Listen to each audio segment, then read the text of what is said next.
بسم الله الرحمن الرحيم الحمد لله رب العالمين والصلاة والسلام على أشرف الأنبياء والمرسلين محمد رسول الله صلى الله عليه وآله وسلم تسليما كثيرا كثيرا. أما بعد, my brothers and sisters, Alhamdulillah, I am in Itikaf here in America and making dua for all of you.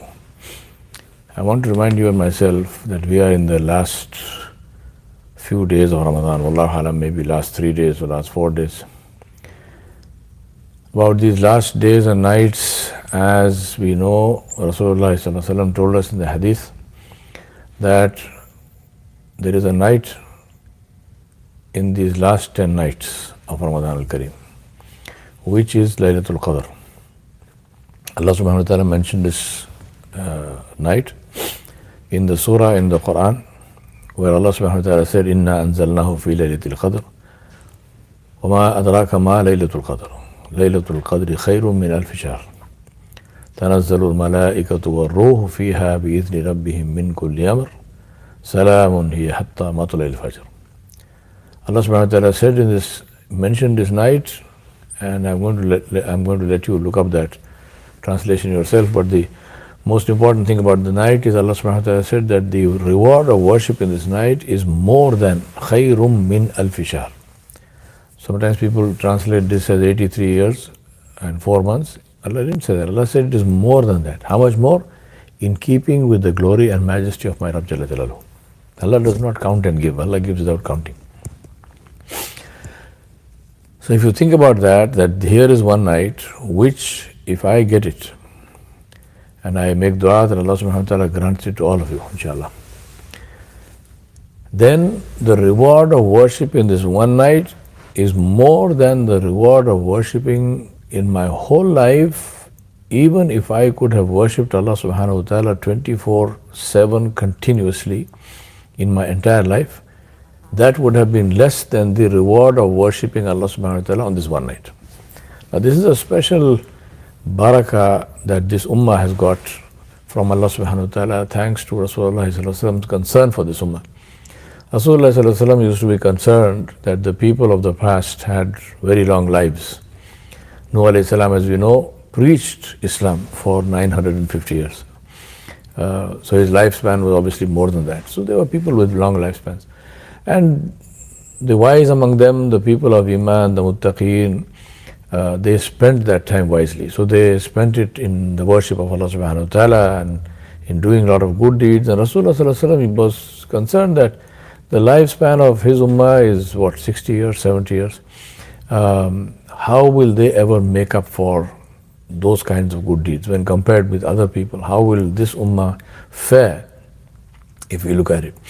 Allah subhanahu wa ta'ala blessed this ummah thanks to Rasulullah's concern by giving them Laylatul Qadr.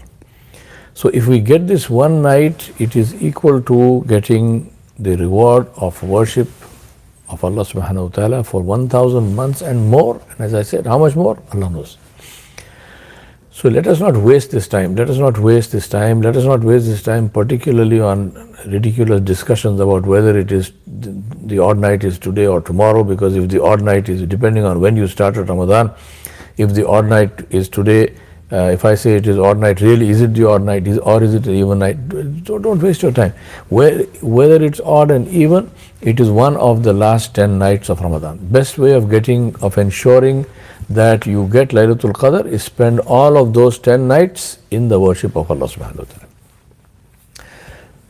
No need to get involved in needless and pointless discussions. That is one. Second thing is to make sure that we do a lot of istighfar, because everything begins with istighfar and tawbah. Everything begins with accepting that I am in need of Allah subhanahu wa ta'ala's forgiveness, and therefore I'm going to spend my time in trying to fulfill that need for myself. So I say, Alhamdulillah, I am in need and I'm going to beg my Rabb Jalla Jalaluhu to forgive me. My brothers and sisters, one of the biggest mistakes that people make is that they consider their sins to be small and big. Remember the differentiation of Saghira and Kabira, the small and the big sin. is for the purpose in fiqh of determining whether something is punishable, and if it is punishable, then what should be the punishment. It depends on the severity of the sin. But as far as the slave is concerned, disobedience is not an issue. Issue is not what kind of disobedience. Issue is who did you disobey? And if I disobeyed Allah subhanahu wa ta'ala, then I disobeyed Allah subhanahu wa ta'ala. Whether that disobedience was small or big is not for me to determine. The disobedience is small if Allah decides to forgive it. The disobedience is big if Allah decides to punish me. So therefore, the safest position for the slave, and we are all the slaves of Allah subhanahu wa ta'ala, the safest position for the slave is to think of every single disobedience of Allah subhanahu wa ta'ala as being a major sin, which if Allah does not forgive him, can be the cause for him to enter Jahannam. Now Allah subhanahu wa ta'ala, Rasulullah sallallahu alaihi wasallam mentioned this as one of the differentiating factors between the muttaqi and the person who has no taqwa. So it's a way in which we can assess ourselves, and that is our approach and our attitude towards sin. Rasulullah sallallahu alaihi wasallam said a muttaqi is a person who, even if he commits the smallest sin, he thinks of it as if it's a huge rock which is suspended over his head, which can drop on him and crush him at any moment. So what does he do? He wants to get rid of this rock. So he begs and pleads Allah subhanahu wa ta'ala. As soon as he realizes that he did something wrong, he begs and pleads Allah subhanahu wa ta'ala to forgive him. Whereas Rasulullah sallallahu alaihi wasallam said, a person without taqwa treats even a big sin, biggest of them, as being like a fly sitting on his nose, and he can just wave like this and the fly is gone. Right? So think about it for yourself. Israr al-Ma'asi is the reason for Su al-Khatimah. Insisting on sin is the cause for a bad ending. It's for a bad death, haram death. Right? Now think, therefore, this is the time to reflect and to seek Allah's forgiveness for every single sin, whether it is small or big. Don't worry about that. It is a disobedience of Allah, so I need forgiveness from Allah subhanahu wa ta'ala. I request you, my brothers and sisters, therefore, to sit in seclusion. Those of you who are in i'tikaf in your homes or in the masajid, alhamdulillah, good for you. And today, because thanks to the lockdown, there was a time when you were thinking, can I go for i'tikaf? Can't I go for i'tikaf? I have time, I have no time. Today, everybody's got time. So if you are able to go to your masjid, if that is permissible legally, then I'm sure you are already there. If you are not there, it doesn't matter. At home, sit in seclusion, sit and reflect, and ask Allah subhanahu wa ta'ala's forgiveness for every single sin that you did. Reflect on the sin, think about it, seek Allah's forgiveness, feel ashamed, feel contrite, feel extremely sorry that you disobeyed Allah subhanahu wa ta'ala. Remember, think about this. Today we are in a situation where at least the so-called educated people like you and me, I can probably safely say that almost every single sin that we commit, we do it knowing it is wrong. Right? Very, very rare case of where somebody is committing a sin without realizing it is wrong. Most of us, if not all of us, we still commit the sin even though we know it is wrong. Tell me how many people who are dealing in interest, who are borrowing on interest, who are lending on interest, who are engaged in interest-based transactions, how many Muslims do not know that this is haram? How many Muslims do not know that this will result in them accepting a declaration of war from Allah subhanahu wa ta'ala? If Allah subhanahu wa ta'ala is your enemy, what do you expect from Allah subhanahu wa ta'ala? Tell me. Allah subhanahu wa ta'ala declared war on His own behalf and on behalf of Rasulullah sallallahu alaihi wasallam. And having accepted that declaration of war, we are seeking Allah's protection and we are seeking Nabi sallallahu alaihi wasallam's shafaat on the Day of Judgment. Does it make sense to you at all? Please tell me. Does it make absolutely any sense to you? People have been talking about the COVID virus as a soldier of Allah. So the soldier of Allah has come against whom? You send soldiers against whom? Your friends or your enemies? Please, my brothers and sisters, open your eyes. Open your eyes. Just stop living this completely insane way of living where we think that we can disobey Allah subhanahu wa ta'ala and we can get away with it. One day, the beautiful story of Imam Ahmad bin Hanbal rahmatullah alayh, where a man met him in a masjid, and in this masjid was full of people. It was a big, huge masjid, and it was full of people. And this man met Imam Ahmad, and he said to him, "Ya Imam, I mean, people ask stupid questions. You meet somebody like Imam Ahmad, what is the kind of question you want to ask him?" But this man asked him this other question. But this is the beauty of the ulama, the great scholars, that they turn even the answer they give even to a stupid question is a beautiful answer which is full of wisdom. So this man asked Imam Ahmad bin Hanbal rahmatullah alayh, he said, "Ya Imam, how many people do you think are in this masjid? How many people do you think are in this masjid?" Imam Ahmad said, "Maybe nobody." Now here is a masjid which is full of people, and this man is asking, "How many people do you think are here?" And Imam Ahmad says, "Maybe nobody." So the man said, "Ya Imam, are you blind?" This man was, you can imagine the kind of akhlaq people have. La hawla quwwata illa billah. Anyway, so the man said, "Are you blind?" Imam Ahmad said, "The man who prays 5 times a day but still tells lies is blind. A man who prays 5 times a day and still oppresses people is blind. A man who stands in a line to get into the masjid, but you don't find that man in the line to feed the poor is blind." Right? The man who prays 5 times a day but does not serve his parents is blind. And Imam Ahmad rahmatullah alayh listed all of these things. I will send out the text of this also with this reminder, inshallah. So do read that in detail. So Imam Ahmad is saying to this man, "I am not blind, but people who are doing this," which is what? Which is that you accept Allah subhanahu wa ta'ala. You have said, "La ilaha illallah Muhammad Rasulullah." You accept Rasulullah sallallahu alaihi wasallam as your Imam, as your Rasul who you follow. And yet you disobey Allah and you disobey Rasulullah sallallahu alaihi wasallam. You break his sunnah and you disobey Allah subhanahu wa ta'ala. So who's blind? Who are we fooling? And why are we doing that? That is what we should do now. In these last few nights of Ramadan which are left and last few days, let us spend time in silence and reflection and think about every disobedience of Allah subhanahu wa ta'ala that we have been doing routinely, knowingly, and make istighfar for it. And make this absolute intention that as soon as I get out of the masjid, as soon as I get out of this i'tikaf, whether it's in the masjid or in my home, I'm going to put things right. Whatever of Allah's rights I was not giving, I'm going to start giving right now. So praying 5 times a day, reading Quran, my zakat, everything, whatever, that I'm going to do straight away.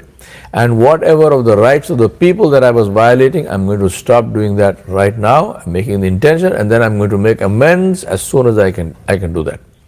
The first amend you can make is to pick up the phone and talk to them and apologize. And then whosoever's right you oppressed, whosoever's right you took, give it back to them.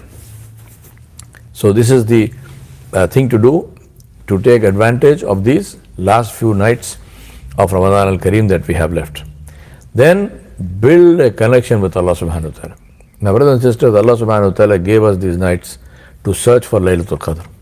And what did Rasulullah sallallahu alaihi wasallam say to Sayyidah Aisha Siddiqa radhiyallahu anha? Our mother, Sayyidatina Aisha Siddiqa radhiyallahu anha, may Allah bless her and may Allah subhanahu wa ta'ala raise her darajat and fill her qabr with noor and give her the company of Rasulullah sallallahu alaihi wasallam also in the Jannah as he gave her in this world. She asked him, "Ya Rasulullah, if I get Laylatul Qadr, what dua should I make?" She's such a beautiful human being she must have been, because she asked these questions. There's so many of these questions that she asked him, and only she could have asked him, thanks to which we have our deen. Alhamdulillah. So Sayyidah Aisha asked him, radhiyallahu anha, sallallahu alayhi wasallam, if I get Laylatul Qadr, what dua must I make? So he said to her, "Ya Aisha, ask Allah and say, Allahumma innaka afuun tuhibbul afu fa'fu anni. Oh Allah, you are the forgiver, you love to forgive, so forgive me. See this beautiful dua. She is not saying, I deserve forgiveness. No, she is saying, you forgive me because you love to forgive. You do what you like to do. And alhamdulillah, in that is my benefit. This is also the rida bil qada of Allah subhanahu wa ta'ala, which helps us to understand the meaning of rida bil qada. What is rida bil qada? Is for the slave to be happy with what Allah wants to do. In this case, it is forgiveness. In some other case, it's the test of Allah subhanahu wa ta'ala. For example, Allah has sent this test for us. What must we do? First and foremost, seek forgiveness. Take your name out from the list of enemies of Allah and put it into the list of the awliya of Allah. Get out from that place. What must we do? If you are the target, move. Get out. Do not be the target. So make istighfar. Allahumma innaka afuun kareem tuhibbul afu fa'fu anna. I make dua for all of you. Allahumma innaka afuun kareem tuhibbul afu fa'fu anna. Allahumma innaka afuun kareem tuhibbul afu fa'fu anna. So seek forgiveness of Allah subhanahu wa ta'ala. Read a lot of Quran. Don't waste time in talking. Only essential. Anything which is only essential. Other than essentials, no talking, no WhatsApp, no phone, nothing. Just listen and read Quran and listen to Quran. And pray lots of nawafil, spend a lot of time in sujood, make lots and lots and lots of dua to Allah subhanahu wa ta'ala. My brothers and sisters, forgiveness is the key, because when we seek forgiveness, then the anger of Allah subhanahu wa ta'ala cools down. And one of the ways of seeking forgiveness is to give sadaqah. A man came into the masjid and he was saying, Ya Allah, forgive me, Ya Allah, forgive me, Ya Allah, forgive me. Sayyidina Ali bin Abi Talib radiallahu anhu was sitting there. He said, come here. He called the man. He said, this is not how you ask forgiveness. He said the way to seek forgiveness is to first reflect on what you have done and to be genuinely regretful of that, genuinely be ashamed of that you were doing this disobedience of Allah subhanahu wa ta'ala knowing that Allah is watching. How shameless is that? But you did it. So now, feel that in your heart. Feel ashamed. Cry before Allah subhanahu wa ta'ala. And then he said, give sadaqah. Give sadaqah. And then he said, if the nature of the sin is such that it involved you usurping or taking away somebody else's rights, his life, his dignity, whatever it was, then go and make amends. Go and apologize to the person. Go and give back what you took from them. Give them, compensate them for that. If they are not there, compensate their children for that. For whatever you did. Right? Correct your accounts in this world, because if that person, you meet him on the day of judgment, believe me, that will be very expensive for you. You can't afford that. I can't afford that. So let us not leave anything as a balance in our account when we go before Allah subhanahu wa ta'ala. So Ali bin Abi Talib radiallahu anhu says this to them. He explains this to him and he says, do this. Make sure that you do this. Right? Now, therefore, when we are making this tawbah and istighfar, let us make sure that we are fulfilling all of these ways of, all of these conditions for the acceptance of istighfar. So don't waste your time. Do not waste your time. Don't make i'tikaf into some kind of social gathering where, all the good friends are hanging out in the masjid and having fun and chit-chatting and whatnot. No, please. That is not what i'tikaf is. I'tikaf is to seclude yourself, to cut all connections with everybody and join the connection with Allah subhanahu wa ta'ala. That is i'tikaf. So let us treat it in the way it is meant to be treated, and we ask Allah subhanahu wa ta'ala to give us this i'tikaf in good health and with this realization and this with this feeling and this desire to connect with Allah subhanahu wa ta'ala. And then of course make a lot of dua. So make istighfar, read a lot of Quran, and then make a lot of dua. Remember Allah subhanahu wa ta'ala said, Ud'uni astajib lakum. Allah said, ask me, I will give you. So let us ask. especially those who are in itikaf in the masajid, you are in the house of Allah subhanahu wa ta'ala. You are the guest of Allah. There is no host who is a better host than Allah. And it is wajib on the host to give the guest what he wants. This is part of being a good host. So when you go to the masajid, believe me, Allah subhanahu wa ta'ala called you in itikaf because He wants to give you. So whether you're doing itikaf at home or in the masjid, Allah called you for that because He wants to give you. So take. Don't go without taking. Don't go back empty-handed. If you go back empty-handed, you are responsible. It's not because Allah didn't want to give you or Allah could not give you. Allah subhanahu wa ta'ala's treasures are unlimited, and Allah subhanahu wa ta'ala called you to give you, so take it. When you're making dua, make dua with complete certainty. Don't make this lame duas where you are full of doubt about whether this dua will be accepted or not accepted and so on. No. Allah does what He wants on His own. But as far as dua is concerned, the dua of one person is enough to change the destinies of nations. The dua of one person is enough to change the conditions of the world. So make dua with complete certainty that you are asking the Rabbul Arshil Kareem, Zul Jalali wal Ikram, Al Hayyu wal Qayyum, Ar Rahmanur Rahim, Al Alimul Ghaybi wal Shahada. You are asking the one whose shan is Yaf'alu ma yasha wa yahkumu ma yurid wa huwa ala kulli shay'in qadir. Fatira samawati wal ard, Badi'u samawati wal ard, Khaliqu kulli ashya'i wal ahwal. This is Allah.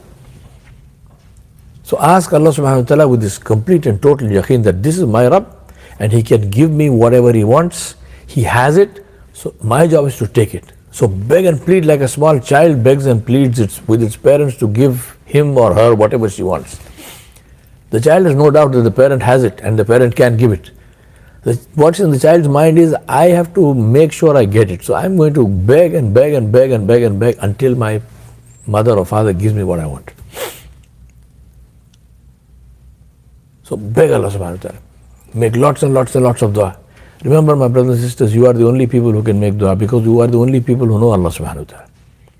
So make dua for hidayat for everybody in this world and make dua for forgiveness for all the Muslims.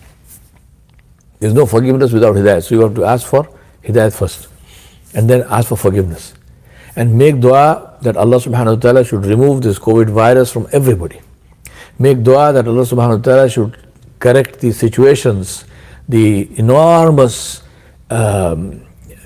injustice and cruelty and oppression that this world is groaning under. Pray for relief from this. Allahumma inna naj'aluka fi nuhurihim wa na'udhu bika min shururihim. Allahumma inna naj'aluka fi nuhurihim wa na'udhu bika min shururihim. Allahumma inna naj'aluka fi nuhurihim wa na'udhu bika min shururihim. Oh Allah, their necks are in your hand. Allah, remove them. All the oppressors of this world, make dua against them. Make dua that Allah subhanahu wa ta'ala should relieve the oppression of this world, whoever the oppressors may be. Make dua for protection of people. Make dua for, remember, Allah subhanahu wa ta'ala is Rabbul Mustadafeen. He is Rabbul Masakeen. He is the Rabb of the poor. He is the Rabb of the weak. Allah never called Himself Rabbul Muluk. I am the Rabb of the kings. Allah is also the Rabb of the kings. The neck of the king is in the hand of Allah subhanahu wa ta'ala.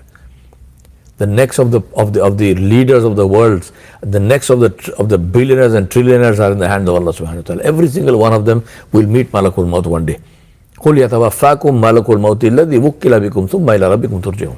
They need to remember that, we need to remember that. So make sure these last few days of Ramadan are the best days of your lives. I ask Allah subhanahu wa ta'ala to accept all your du'as, to be pleased with you, never to be displeased with you. I ask Allah subhanahu wa ta'ala to open the doors of His treasures for you and to give you what you ask with khair and afiyah, and to add to that from His wisdom and grace and His generosity. Wa sallallahu ala nabiyil kareem wa ala alihi wa sahbihi ajmain bi rahmatika ya arhamar rahimin.